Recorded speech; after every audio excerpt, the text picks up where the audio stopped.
Retrouvez tout le business avec le Bonito Foot de Beauzelle. Le Bonito Foot, le partenaire foot de votre entreprise.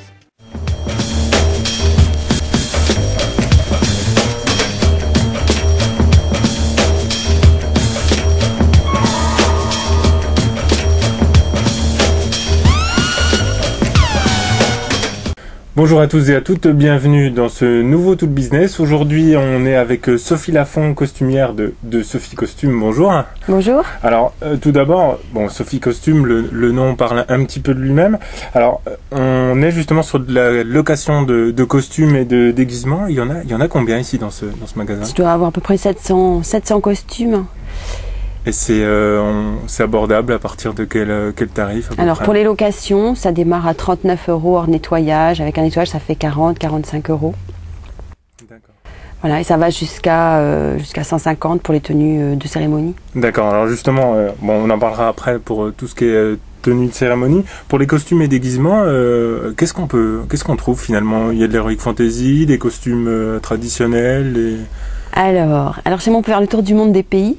Ouais. À peu près, voilà, chinois, japonais, hindous, texans, un petit peu des régions françaises aussi, breton, bretonne, j'ai une très jolie alsacienne aussi, et le tour du monde des siècles, en partant à peu près de monsieur et madame Cro-Magnon pour arriver dans les années 70, maintenant on me demande même les années 80, c'est un petit peu plus compliqué, parce que c'est tellement récent que voilà, mais après voilà, on passe à peu près tous les siècles, le Moyen-Âge, 17, Renaissance 17, 18, les marquises qui sont assez demandées, voilà. Et puis ici, le Second Empire, Second Empire, années 30 avec les Charleston. Et voilà, on couvre à peu près, enfin je couvre à peu près toutes ces époques-là. D'accord, alors pour regrouper 700 costumes, comment vous avez fait? C'était de la friperie au départ, vous avez tout fait? Comment ça se passe? Non, j'ai pas tout fait, je serais très vieille. En fait, j'ai eu l'occasion de racheter le stock de Madame Di Domenico, qui était à Toulouse costumière pendant un bon nombre d'années, qui a pris sa retraite en 2003. Et moi, j'ai racheté un premier stock de à peu près 400-450 pièces, donc à elle, avec tout un tas d'accessoires. C'est vraiment un très très beau stock. Elle en avait, elle, beaucoup vendu de son propre chef, mais il en restait beaucoup, voilà. Donc ça a été mon démarrage. Un bon démarrage. Ouais. Après, j'ai racheté des pièces à un costumier de Marseille qui s'appelait Le Chaboté. Eux avaient 7000 pièces. Voilà, donc moi je suis toute petite à côté. Oui. Mais voilà, ils avaient décidé d'arrêter la location. Donc j'ai racheté pas mal de pièces. Il y a des gens qui m'en donnent, il y a des gens qui m'en vendent. Et j'en fabrique. Voilà. D'accord. Et puis quelques friperies aussi pour le théâtre. J'ai quand même tout un rayon particulier de vêtements plus ou moins contemporains avec du caractère et ça sert pour le théâtre. Théâtre amateur, théâtre professionnel, en location. D'accord, alors ça, la partie théâtre, on en reviendra dessus dans un deuxième temps. Pour l'instant, là, on va voir tout ce qui est mariage et cérémonie aussi, puisque vous faites également de la location. Voilà. Ça se fait de plus en plus?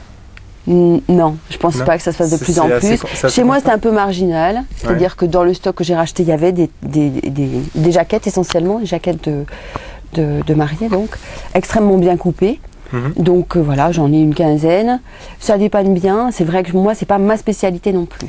Et les robes de mariée, en fait, c'est souvent une belle idée, mais les demoiselles ont un petit peu de mal quand même à pas acheter leur robe de mariée. Donc ça sert plus finalement pour les remariages. Pour les remariages, pour les soirées costumées. En fait, ça, voilà. Et les robes du soir, c'est pareil, c'est un petit peu en marge, mais il y a quand même une petite clientèle. Voilà. D'accord. Alors par rapport à ça, tout ce qui est location, on peut faire retoucher également ici et accessoiriser toutes voilà. C'est-à-dire toutes mes tenues comportent bien évidemment les pièces basiques de tenue. Pour une marquise par exemple, il y a le jupon, la jupe, le bustier. Mais sont également prévus dans la location le petit tour de cou ou les bijoux, la perruque, la coiffe. Les petites boucles pour les chaussures. Pour les hommes, il y a souvent la canne. Pareil, les boucles pour les chaussures. C'est toujours accessoirisé. De toute façon, c'est l'accessoire qui fait le costume. Voilà. Ouais, c'est le petit détail en plus. La danseuse de saloon, par exemple, elle a juste une combinaison, une jupe avec des volants. Si on met pas la coiffe, les mitaines en dentelle, le petit tour de cou et le boa, finalement, le costume, il est pas inintéressant, mais vraiment très basique. Voilà. Ouais. Donc les accessoires comptent. Donc bien sûr, mes tenues sont toutes accessoirisées. Les retouches sont effectivement possible, y compris dans le prix. J'entends bien sûr les retouches basiques, on ne peut pas refaire une robe, mais reprendre des pinces, réajuster, rajouter un galon, changer l'élastique, voilà, tout ça, ça fait partie effectivement du service que je propose. D'accord. Alors là, on voyait le volet location, il y a aussi donc un volet création. Oui. Est-ce que vous pouvez nous en parler un petit peu plus? Puisque ça touche assez large, le théâtre classique ou contemporain, enfin le volet est assez important. Alors, moi, j'ai commencé en étant costumière pour le théâtre, plus exactement pour le spectacle vivant, parce qu'il y a aussi tous les danseurs qui font appel à moi régulièrement. Donc au départ, voilà, c'était mon métier. Et puis je l'ai complété avec toute la location, parce que les fabrications pour le spectacle, c'est un petit peu juste. Voilà, et je trouve que ça se complète bien et ça s'alimente.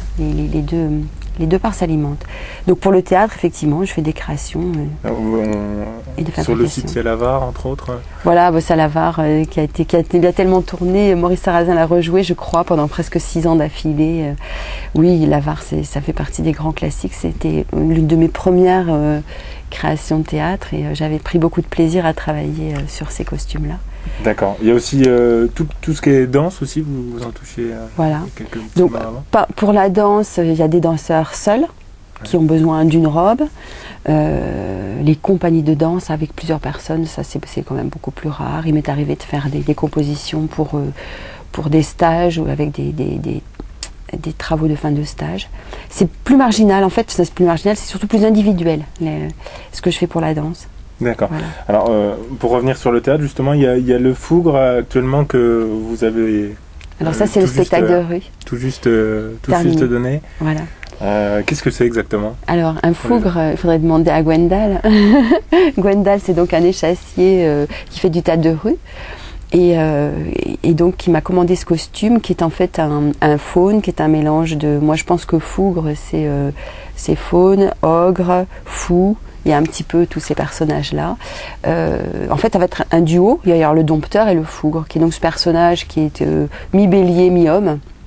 Et il m'a demandé donc une tenue un peu spécifique, en lui donnant un petit peu de volume dans les épaules, et puis avec un casque avec des cornes. Enfin, ça, c'est lui qui l'avait trouvé. Alors par rapport à ça, ces créations, justement, là on parle de théâtre de rue, de danse, de spectacle et de troupe. Alors est-ce que justement c'est que professionnel ou alors les gens, par exemple, je sais pas, pour un théâtre d'école peuvent venir vous voir et c'est possible également de costumer ce genre d'événement? Moi j'accueille tout le monde. Voilà. Donc, vous toutes adaptez. les personnes qui ont besoin d'une chose que j'ai ici peuvent venir la chercher. Donc ça peut être le simple particulier, évidemment, pour les fêtes, etc. Mais aussi tous les professionnels, des photographes, des étudiants photographes, des sociétés de production, des sociétés événementielles.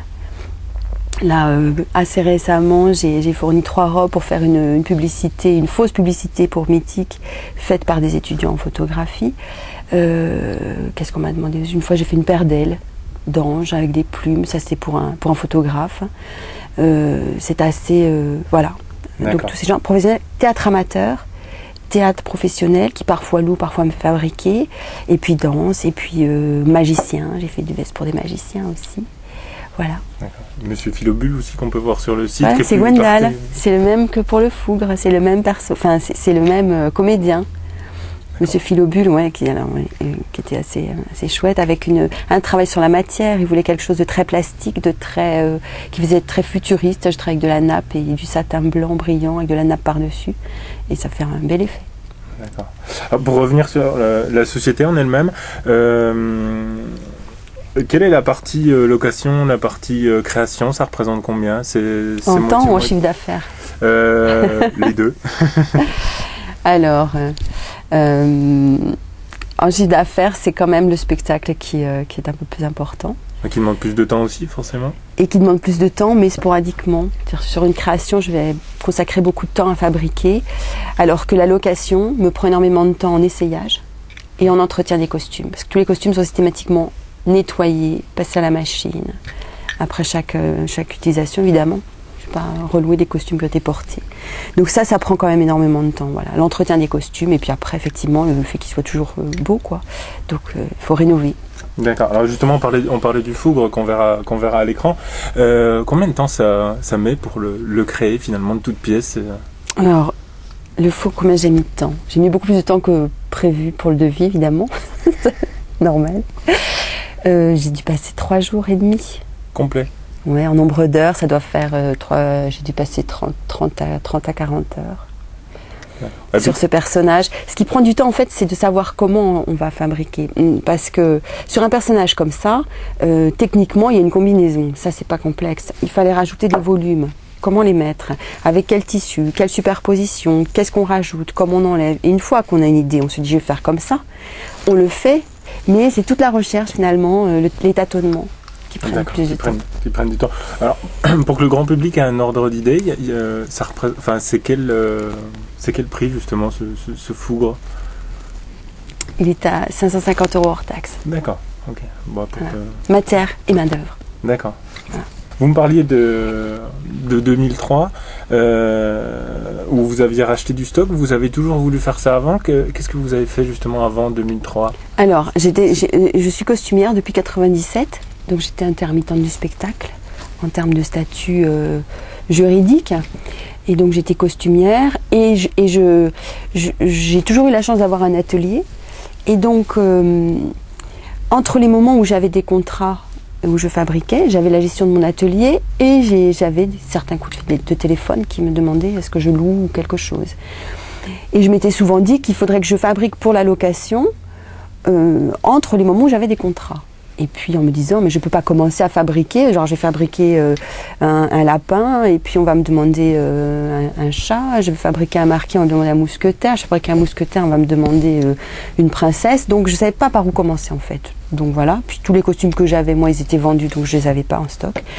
Et quand en fait ce stock que j'ai racheté, je savais que Madame Di allait partir à la retraite et pendant 6 mois j'ai pas réussi à y aller au bon moment. Et quand j'y suis allée, c'était vide.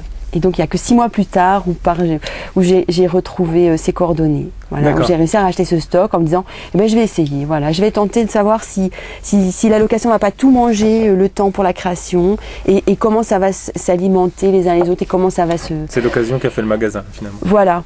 Bah, la costumerie, oui. La costumerie, oui, parce que l'atelier, voilà, l'atelier a toujours existé pour moi. Moi, je ne peux pas travailler sans atelier, voilà.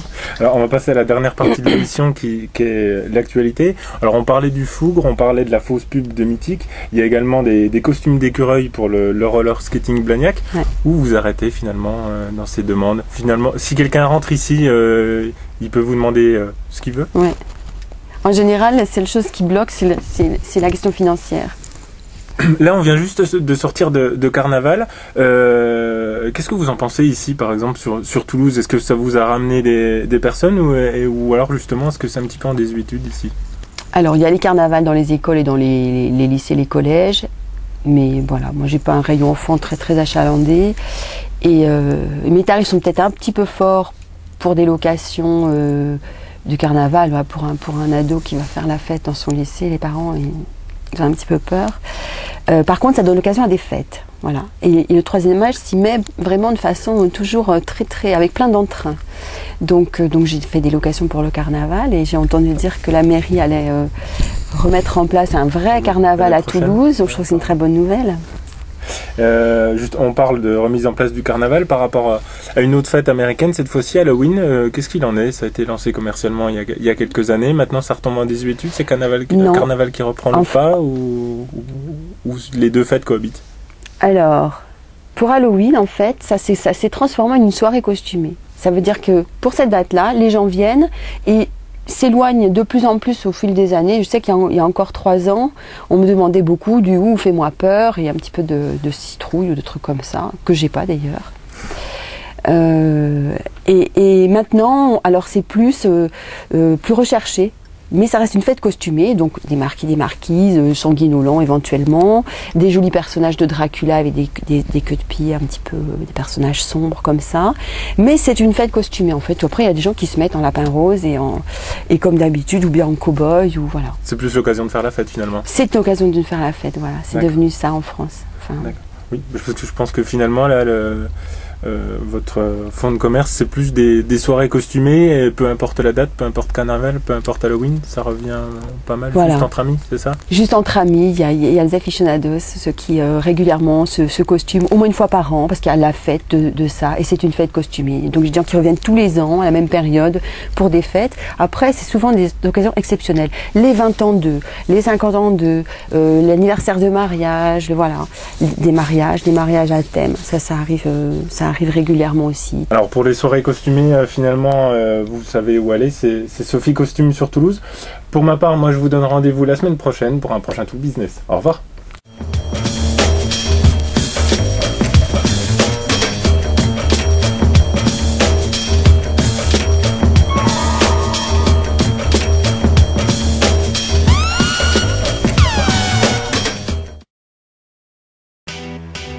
C'était Tout le Business avec le Bonito Foot de Beauzelle. Bonito Foot, le partenaire foot de votre entreprise.